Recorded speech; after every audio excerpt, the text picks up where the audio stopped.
स्वागत है सभी मित्रों का पतंजलि योग सूत्र भाग 1। और उसके आज हम 70वें प्रवचन में हैं। प्रवचन का नाम है ध्यान की बाधाएं। और पहला दिन है आज। पेज नंबर है 338। और इसमें पतंजलि योग सूत्र के कुछ सूत्र हैं, मैं पढ़ता हूँ और फिर भगवान समझाएंगे। तो पहला है व्याधि स्यान्न संशय प्रमादालयस्या वीरति भ्रांति दर्शना अलब्ध भूमि कत्वानौ स्थितित्वानि चित्त विक्षिपा तेन्तरायाः। तो अर्थ है कि रोग, निर्जीविता, संशय यानी संदेह, प्रमाद, आलस्य, विषयासक्ति, भ्रांति, दुर्बलता और अस्थिरता वे बाधाएं हैं जो मन में विक्षेप लाती हैं। दूसरा सूत्र है दुख दौर मनस्यांग में जयत्व श्वास प्रश्वासा विक्षेप सहभुव। अर्थ है कि दुख, निराशा, कंपकपी और अनियमित श्वसन विक्षेप युक्त मन के लक्षण हैं। और फिर तीसरा है तत्व प्रतिषेधार्थ मेक तत्वाभ्यास। इन बाधाओं को दूर करने के लिए एक तत्व पर ध्यान करना।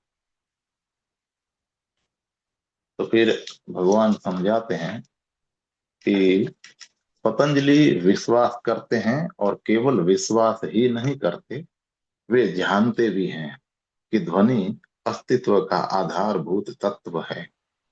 जिस प्रकार भौतिकीविद कहते हैं कि विद्युत है आधारभूत तत्व, योगी कहते हैं कि ध्वनि, नाद है आधारभूत तत्व। तो सूक्ष्म तौर पर वे परस्पर सहमत होते हैं। भौतिकीविद कहते हैं कि ध्वनि और कुछ नहीं है सिवाय विद्युत के रूपांतरण के, और योगी कहते हैं कि विद्युत कुछ नहीं है सिवाय ध्वनि के रूपांतरण के। तो दोनों सही हैं। ध्वनि और विद्युत एक ही घटना के दो स्वरूप हैं, और मेरे देखे वह घटना अभी तक जानी नहीं गई है और कभी जानी जाएगी नहीं। जो कुछ भी हम जानते हैं इसका रूपांतरण मात्र ही होगा। चाहे तुम इसे विद्युत कह लो, चाहे तुम इसे ध्वनि कह लो। हेराक्लतु की भांति तुम कह सकते हो इसे अग्नि, तुम इसे लाओत्सो की भांति कह सकते हो पानी। वह तुम पर निर्भर करता है, लेकिन ये सब रूपांतरण ही हैं। अरूप के सब रूप हैं। वह अरूप, वह निराकार, वह सदा अज्ञात ही बना रहेगा। तो कैसे तुम जान सकते हो निराकार को? ज्ञान संभव होता है केवल जब एक रूप या आकार होता है।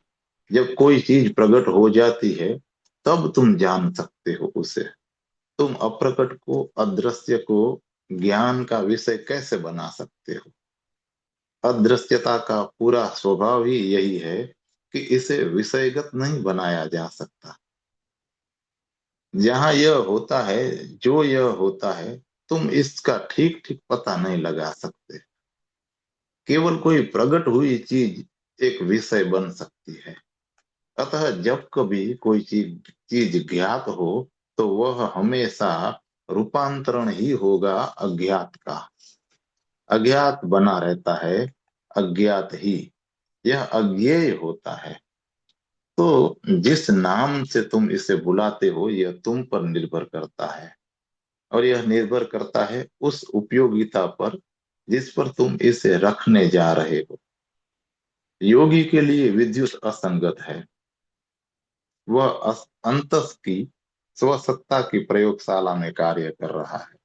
वहां नाद का ज्यादा महत्व है, क्योंकि ध्वनि के द्वारा वह भीतर बहुत घटनाओं को बदल सकता है, और ध्वनि के द्वारा वह आंतरिक विद्युत भी बदल सकता है। योगी इसे कहते हैं प्राण, आंतरिक जीव ऊर्जा या प्राण विद्युत। ध्वनि द्वारा वह तुरंत परिवर्तित की जा सकती है। इसलिए जब शास्त्रीय संगीत को सुन रहे होते हो तुम, तो तुम अनुभव करते हो एक निश्चित मौन तुम्हें घेरे हुए है। तुम्हारी आंतरिक देह की ऊर्जा बदल चुकी है। एक पागल को सुनो और तुम अनुभव करोगे कि तुम पागल हुए जा रहे हो, क्योंकि पागल व्यक्ति देह ऊर्जा की अवस्था में है और उसके शब्द तथा ध्वनियां उस विद्युत को तुम तक ले आते हैं। किसी बुद्ध पुरुष के पास बैठो और अचानक तुम अनुभव करते हो कि तुम्हारे भीतर की हर चीज एक लय में डूब रही है। अचानक तुम अनुभव करते हो कि ऊर्जा की एक अलग गुणवत्ता तुम में जाग रही है। इसीलिए पतंजलि कहते हैं कि ओम को दोहराया जाना और इस पर ध्यान किया जाना सारी बाधाओं को समाप्त कर देता है। तो बाधाएं होती कौन सी हैं? अब वे प्रत्येक बाधा की व्याख्या करते हैं और बताते हैं कि कैसे उस वह समाप्त की जा सकती है। ओम के नाद को दोहराने के द्वारा और उस पर ध्यान करने के द्वारा। तो हमें उस पर विचार करना होगा। तो पहला सूत्र है कि रोग, निर्जीविता, संदेह, प्रमाद, आलस्य, विषयासक्ति, भ्रांति, दुर्बलता और अस्थिरता हैं वे बाधाएं जो मन में विक्षेप को लाती हैं। तो प्रत्येक पर विचार करो। पहले है रोग। पतंजलि के लिए रोग का अर्थ है आंतरिक जीव ऊर्जा का गैर लयात्मक ढंग। तुम बेचैनी अनुभव करते हो, यह बेचैनी, यह रोग लगातार जारी रहे तो कभी न कभी यह सब तुम्हारे शरीर को प्रभावित करेगा। पतंजलि एक्यूपंक्चर के साथ पूर्णतः सहमत होंगे और सोवियत सोवियत रूस में किलियन नामक व्यक्ति पतंजलि से सहमत होगा पूरी तरह से। एक्यूपंक्चर का संबोधि के साथ कोई संबंध नहीं है। एक्यूपंक्चर का तो सिर्फ संबंध है इसके साथ कि किस प्रकार शरीर रोगग्रस्त हो जाता है, कैसे अवस्था अव्यवस्था या अस्वस्थता घटित होती है। और एक्यूपंक्चर में शरीर में 700 बिंदु ऐसे खोज लिए हैं जहां आंतरिक प्राण ऊर्जा स्पर्श करती है भौतिक शरीर को। यह 700 बिंदु यह 700 स्पर्श बिंदु शरीर में सर्वत्र हैं। तो जब कभी विद्युत वर्तुल में प्रवाहित नहीं हो रही होती है तो इन 700 बिंदुओं में से कुछ अंतराल होते हैं। कुछ बिंदु स्थल कार्य नहीं कर रहे होते। कुछ स्थलों के द्वारा विद्युत अब गतिमान नहीं हो रही होती है। अवरुद्धता आ जाती है वहां। तो विद्युत अलग हो जाती है, वर्तुल नहीं रहता, तब रोग घटता है। अब एक्यूपंक्चर 5000 वर्षों से विश्वास करता आया है कि बिना किसी इलाज के यदि तुम प्राण के प्रवाह को एक वर्तुल बनने दो तो रोग तिरोहित हो जाता है। एक्यूपंक्चर लगभग उसी समय के दौरान पैदा हुआ जब पतंजलि जीवित थे। जैसे जैसा कि मैंने कहा तुमसे कि 2500 वर्षों के बाद मानव चेतना का शिखर आ पहुंचता है। चीन में ऐसा हुआ लाओ त्सु और चांगत्सु के साथ। कन्फ्यूशियस के समय में भारत में बुद्ध, महावीर तथा औरों के साथ घटा। ग्रीस में हेराक्लतु के साथ, ईरान में जरथुस्त्र के साथ शिखर घटनाएं घटित हुई। जो धर्म तुम अब देखते हो संसार में, वे उत्पन्न हुए मानव चेतना के उसी वे उत्पन्न हुए मानव चेतना की उसी महत्वपूर्ण घड़ी में। उस शिखर से, हिमालय से सारे धर्मों की सारी नदियां बहती आ रही हैं इन्हीं 2500 वर्षों से। तो इसी प्रकार बुद्ध से 2500 वर्ष पूर्व शिखर घटना घटी थी। पतंजलि, ऋषभ, जैनवाद के प्रवर्तक, वेद, उपनिषद, चीन में अक्यूपंक्चर, भारत में योग और तंत्र, ये सब घटित हुए। एक शिखर, एक ऊंचाई थी। फिर कभी उस शिखर से उस शिखर से ऊंचा शिखर नहीं छुआ गया, और उसी सुदूर अतीत के द्वारा 5,000 वर्ष पहले योग तंत्र एक्यूपंक्चर बहते रहे नदियों की भांति। तो एक निश्चित घटना है जिसे जुंग कहता है कि सिंक्रोनोसिटी, यानी कि समकालीनता। जब कोई निश्चित सिद्धांत जन्म लेता है, केवल एक व्यक्ति ही उसके प्रति सजग नहीं होता, बल्कि पृथ्वी पर बहुत से हो जाते हैं सचेत। जैसे कि सारी पृथ्वी तैयार होती है उसे ग्रहण करने को। सुना जाता है कि आइंस्टाइन ने कहा था कि यदि मैंने सापेक्षता का सिद्धांत न खोजा होता, तो 1 वर्ष के भीतर ही किसी और ने इसे खोज लिया होता। क्यों? क्योंकि सारी पृथ्वी पर बहुत लोग इसी दिशा में कार्य कर रहे थे। अब डार्विन डार्विन ने क्रम विकास का सिद्धांत खोजा कि आदमी बंदरों के द्वारा विकसित हुआ है, कि निरंतर संघर्ष होता है योग्यतम के जीवित रहने के लिए। एक दूसरा व्यक्ति, वेलेस रसेल, उसने इसे खोज लिया था। वो फिलीपाइंस में था और दोनों मित्र थे, लेकिन बहुत वर्षों से एक दूसरे की खास खबर न थी। डार्विन लगातार 20 वर्षों तक काम करता रहा था, लेकिन वह एक सुस्त सुस्त किस्म का आदमी था।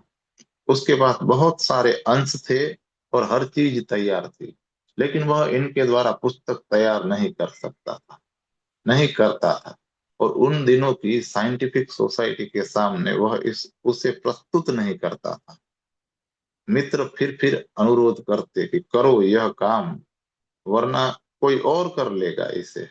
और तब एक दिन फिलीपाइंस से एक पत्र आया, और सारा सिद्धांत उस पत्र में रसेल के द्वारा प्रस्तुत कर दिया गया था। और वह मित्र था, लेकिन वे दोनों अलग अलग अपना कार्य कर रहे थे। वे बिल्कुल नहीं जानते थे कि दोनों एक ही चीज पर कार्य कर रहे थे। और फिर वह भयभीत हो गया कि अब क्या करूं। मित्र आविष्कारक बन जाएगा, और 20 वर्षों से यह जान चुका था सिद्धांत। वह तो तेजी से जुट गया। किसी प्रकार उसने विवरण लिखने की व्यवस्था की, और उसने इसे वैज्ञानिक संघ के सामने प्रस्तुत कर दिया। 3 महीने पश्चात हर कोई जान गया कि रसेल ने भी इसे खोज लिया था। रसेल वस्तुतः बहुत अद्भुत व्यक्ति था। उसने घोषणा कर दी कि आविष्कार का श्रेय डार्विन को मिलना चाहिए, क्योंकि 20 वर्षों से वह कार्य कर चुका था इस पर, चाहे उसने उसने इसे प्रस्तुत किया या नहीं। आविष्कारक वही था। और ऐसा बहुत बार घटा है। अकस्मात कोई विचार बहुत प्रभावशाली हो जाता है, जैसे कि वह विचार कहीं कोई गर्भ धारण करने की कोशिश कर रहा हो। और जैसा कि प्रकृति का स्वभाव है, वह कभी जोखम नहीं उठाती। हो सकता है कि एक आदमी चूक जाए, तब बहुत आदमियों को करनी होती है कोशिश। प्रकृति कभी खतरा नहीं लेती। एक वृक्ष लाखों बीज गिराएगा, एक बीज चुक सकता है। शायद वह सही भूमि पर न गिरे, शायद वह नष्ट हो जाए, लेकिन लाखों बीज हो तो संभावना नहीं होती कि सारे के सारे बीज नष्ट हो जाएंगे। जब स्त्री पुरुष संभोग करते हैं, तो एक वीर्य फलन में पुरुष द्वारा लाखों बीज फेंके जाते हैं। उनमें से एक पहुंचेगा स्त्री के डिंबाणु तक, पर फिर भी थे तो लाखों। एक क्षलन में एक आदमी लगभग उतने ही बीज छोड़ देता है जितने की अभी पृथ्वी पर आदमी हैं। एक आदमी एक एक फलन में संपूर्ण पृथ्वी को जन्म दे सकता है, पृथ्वी की सारी जनसंख्या को जन्म दे सकता है। प्रकृति कोई जोखम नहीं उठाती, यह बहुत तरीके आजमाती है। एक चूक सकता है, दो चूक सकते हैं, लाख चूक सकते हैं, लेकिन लाखों में कम से कम एक तो पहुंचेगा और जीवंत होगा। जुंग ने एक सिद्धांत को खोजा जिसे उसने कहा सिंक्रोनिसिटी, समकालीनता। यह विरल चीज है। हम एक सिद्धांत जानते हैं, कारण और कार्य का। कारण उत्पन्न करता है कार्य को। समकालीनता कहती है कि जब कभी कोई चीज घटती है तो उसके समांतर बहुत सी उसी प्रकार की चीजें घटती हैं।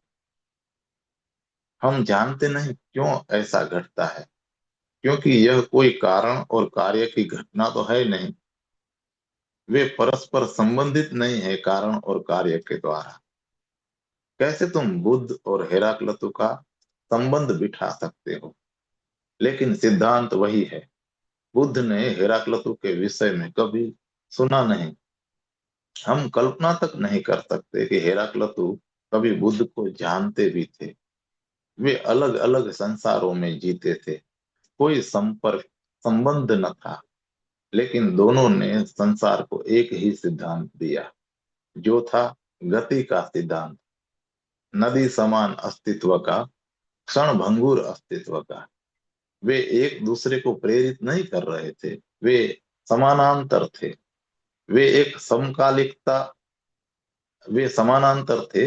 एक समकालिकता अस्तित्व रखती है, जैसे कि उस क्षण सारा अस्तित्व ही किसी निश्चित सिद्धांत को तैयार कर देना चाहता हो और उसे प्रकट कर देना चाहता हो, व्यक्त करना चाहता हो। अतः यह व्यक्त हो जाता है। और ऐसा केवल बुद्ध पर या केवल हेराक्लतु पर ही निर्भर नहीं रहेगा। सिद्धांत बहुतों पर आजमाइश करेगा। और दूसरे भी थे जो गुमनामी में चले गए। वे इतने प्रतिष्ठित नहीं थे। बुद्ध और हेराक्लतु सबसे अधिक प्रमुख बन गए। वे सबसे अधिक शक्तिशाली गुरु थे। पतंजलि के समय में एक सिद्धांत का जन्म हुआ। तुम इसे प्राण का सिद्धांत कह सकते हो। प्राण ऊर्जा। चीन में इसने एक्यूपंक्चर का रूप ले लिया। भारत में इसने रूप ले लिया योग की संपूर्ण पद्धति का। यह किस प्रकार घटता है यह किस प्रकार घटता है कि देह ऊर्जा ठीक प्रकार से नहीं गतिमान हो रही होती तो तुम असुविधा का अनुभव करते हो। ऐसा है क्योंकि तुम में एक अभाव विद्यमान होता है, एक अनुपस्थिति। और तुम अनुभव करते हो कि कोई चीज चूक रही है। यह आरंभ में डिस इज गैर सुविधा अर्थात अव्यवस्था अस्वस्थता होती है। यह अनुभव किया जाएगा मन में। जैसा मैंने तुमसे कहा था, पहले यह अनुभव किया जाएगा अचेतन में। हो सकता है तुम्हें इसकी खबर न हो, लेकिन पहले यह तुम्हारे सपनों में चली आएगी। तुम्हारे सपनों में तुम देखोगे बीमारी, रोग, किसी का मरना, कुछ गलत बात। दुस्वप्न घटेगा तुम्हारे अचेतन में, क्योंकि अचेतन देह के निकटतम है और प्रकृति के निकटतम है। अचेतन से यह आ पहुंचेगा उपचेतन तक। तब तुम चिड़चिड़ाहट अनुभव करोगे।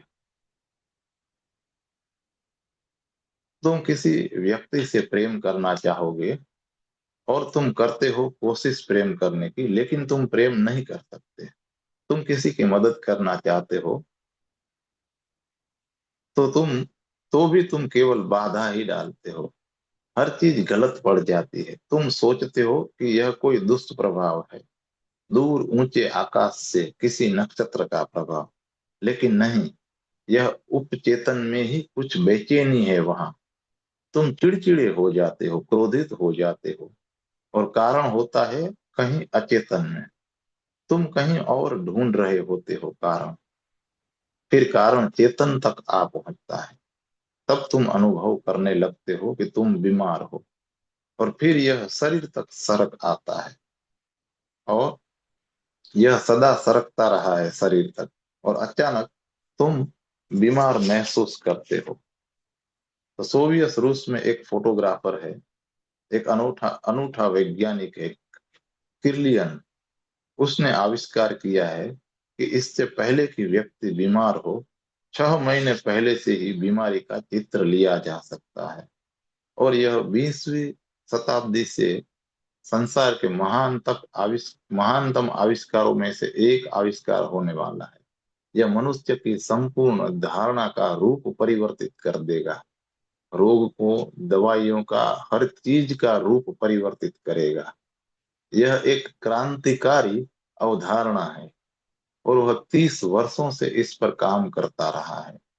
उसने लगभग सिद्ध ही कर दिया है वैज्ञानिक रूप से कि जब रोग शरीर तक आ पहुंचता है तो पहले यह आता है शरीर के चारों ओर के विद्युत के घेरे तक। एक खाली जगह बन जाती है। तो शायद ऐसा हो कि तुम्हारे पेट में 6 महीने बाद ट्यूमर होने वाला हो।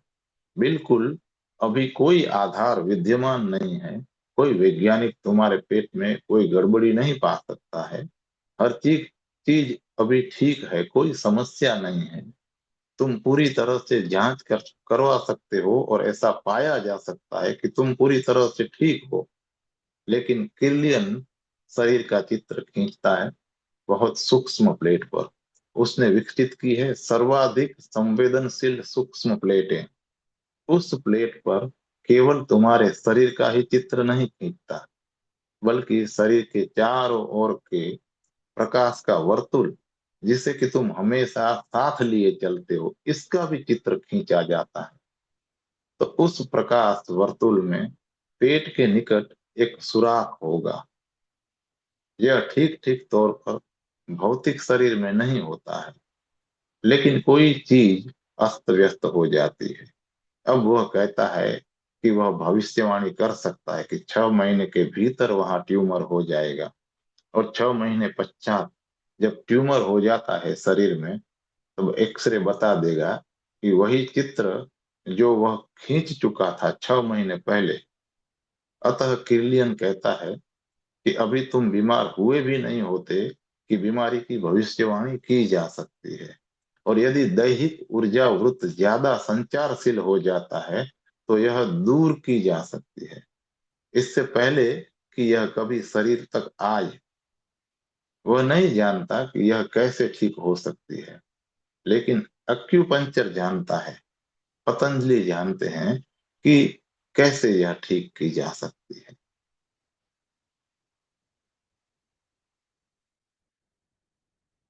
बहुत सुंदर रहा मित्रों। आज पठन में यही विराम करते हैं। कल दूसरे दिन में प्रवेश करेंगे। बहुत बहुत धन्यवाद।